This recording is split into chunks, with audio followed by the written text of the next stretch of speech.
Too Crazy AI vous apporte les actualités IA sélectionnées d'aujourd'hui. OpenAI a lancé son premier navigateur natif IA ChatGPT Atlas avec le mode agent qui peut exécuter des tâches automatiquement, défiant directement la domination de Chrome sur le marché. LangChain a complété un financement de série B de 125 millions de dollars pour devenir une licorne. Plongeons dans les développements d'aujourd'hui.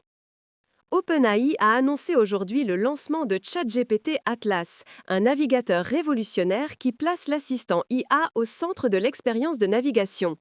La fonctionnalité phare d'Atlas est la barre latérale ChatGPT profondément intégrée, qui peut comprendre le contenu que vous parcourez en temps réel et fournir une aide intelligente sans copier-coller. Encore plus excitant est le mode agent, une fonctionnalité expérimentale qui permet à ChatGPT de compléter automatiquement des tâches en votre nom, comme planifier des voyages ou ajouter des recettes à votre panier. Actuellement, Atlas est gratuit pour les utilisateurs macOS avec des versions Windows et mobile à venir. Bien que face aux 3 milliards d'utilisateurs de Chrome, il reste à voir si Atlas peut bouleverser le marché. Nouvelle majeure dans l'espace des outils de développement IA aujourd'hui. LangChain a annoncé la réalisation d'un tour de financement de série B de 125 millions de dollars avec une valorisation de 1,25 milliard de dollars, devenant officiellement une licorne. Cette entreprise qui a démarré fin 2022 est devenue l'infrastructure du développement d'agents IA. Parallèlement à ce financement, LangChain a publié des versions 1.0 complètement réécrites de LangChain et LangGraph, se concentrant sur la résolution du défi central selon lequel les agents sont faciles à prototyper mais difficiles à mettre en production. Les chiffres sont impressionnants. 90 millions de téléchargements mensuels avec 35% des entreprises Fortune 500 utilisant leurs services. Nouvelle majeure dans l'espace des infrastructures IA aujourd'hui, Entreprac est en négociation avec Google concernant un accord de service cloud évalué à des dizaines de milliards de dollars. Selon des sources, l'accord fournirait à Entreprac l'accès aux Tensor Processing Units, TPU, des puces personnalisées conçues spécifiquement pour les charges de travail d'apprentissage automatique.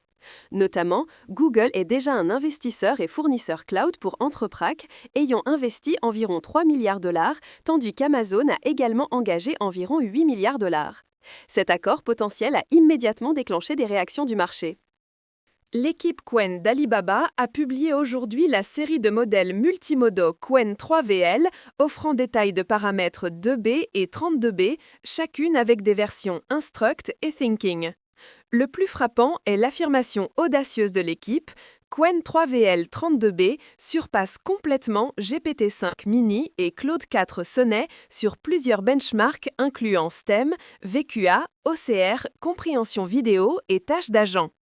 Les points forts techniques incluent une fenêtre de contexte ultra longue de 250K qui peut lire des livres entiers ou analyser des heures de vidéo, des capacités avancées de raisonnement spatial et des capacités d'agent visuel. Cela marque une percée technologique pour les modèles IA chinois dans le domaine multimodal.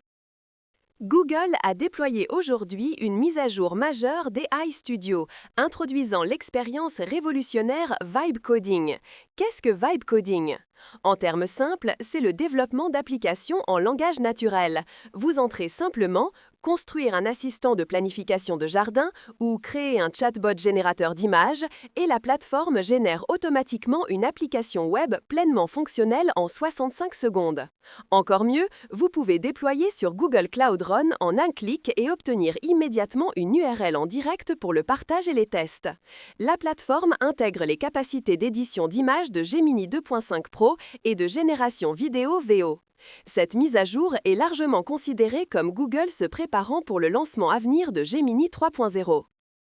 Voici la question la plus folle d'aujourd'hui. OpenAI a lancé ChatGPT Atlas pour défier la base d'utilisateurs de 3 milliards de Chrome. Dans cet affrontement entre navigateurs natifs IA et navigateurs traditionnels, quel côté favorisez-vous ? Les navigateurs avec mode agent qui peuvent exécuter des tâches automatiquement changeront-ils notre façon de naviguer sur le web ? Quel est votre choix ? Rendez-vous dans les commentaires. Too Crazy AI, on continue la folie demain.